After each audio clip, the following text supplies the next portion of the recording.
Rajasthan high court ने Robert Vadra की company Skylight hospitality LLP की बीकानेर में जमीन खरीदने के मामले में कंपनी में रॉबर्ट वाड्रा के आधिकारिक प्रतिनिधि महेश नागर को पूछताछ के लिए समन भेजा है।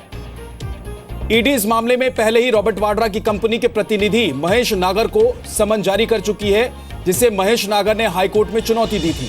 हाईकोर्ट ने खारिज कर दिया है इस चुनौती को और इस मामले में ईडी से पहले बीकानेर पुलिस भी समन जारी कर चुकी है। महेश नागर ने इसे भी हाईकोर्ट में चुनौती दी, लेकिन हाईकोर्ट ने इसे भी खारिज करते हुए महेश नागर को बीकानेर के एसपी या फिर रेंज के आईजी के सामने पेश होने को कहा है। रॉबर्ट वाड्रा का प्रतिनिधि महेश नागर हरियाणा के फरीदाबाद का रहने वाला है। वाड्रा साहब के खिलाफ भी इन्होंने बड़ी भारी की इंक्वायरी की थी। अब उस इंक्वायरी का क्या हुआ पता नहीं चला। ये भी बड़ी अजीब बात है कि आप किसी एक व्यक्ति और एक 2-3 लैंड डील्स के बारे में 2 साल इंक्वायरी चलाते हैं और उसके बाद इंक्वायरी की रिपोर्ट आती है और सरकार से की जो जुड़ी हुई अखबार है, बिल्कुल सरकार की पिच्छू की तरह जो अखबार और टीवी चैनल हैं वो उसमें से कुछ न कुछ लीक कर देते हैं, दिखाते हैं जैसे बड़ा भारी कुछ हो गया और फिर पता नहीं चलता वो इंक्वायरी कहाँ चली गई। तो ठीक है, अब आप ईडी फीडी से जो चाहे कराइए। मुझे ऐसा लगता है कि सरकार ने बड़ी कोशिश की कि साहब वाड्रा साहब से जुड़ी हुई जितनी तमाम चीजें थी उसमें कुछ न कुछ बहुत ज्यादा गलत ढूंढे। जब नहीं मिला है तो हर तरीके से कोशिश कर रहे हैं।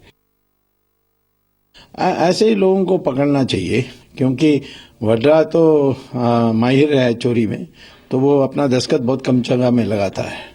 तो स्काई हॉस्पिटल हो जाए या वहाँ एम्बुलेंस का सवाल हो जाए किसी भी, और वो कार्तिक चिदम्बरम भी ऐसे ही है।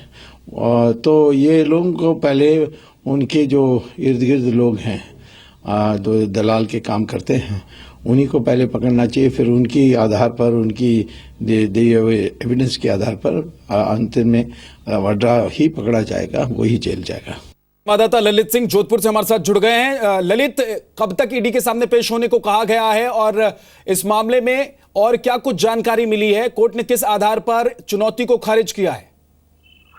देखिए, बहुत पुराना ये मामला है, उसी के चलते एक राहत की उम्मीद की थी। रॉबर्ट वाड्रा की कंपनी ने महेश नागर ने राजस्थान हाईकोर्ट के लोहरा की बेंच में याचिका लगाई थी और उनको कैंसिल करने की मांग की थी, लेकिन कोर्ट ने साफ तौर पर कहा है कि उन्हें पूछताछ के लिए आना होगा, पूछताछ का सामना उनको करना होगा, इसी के लिए उनको समन जारी किया गया है। बहुत बहुत शुक्रिया ललित इस पूरी जानकारी के लिए आपका।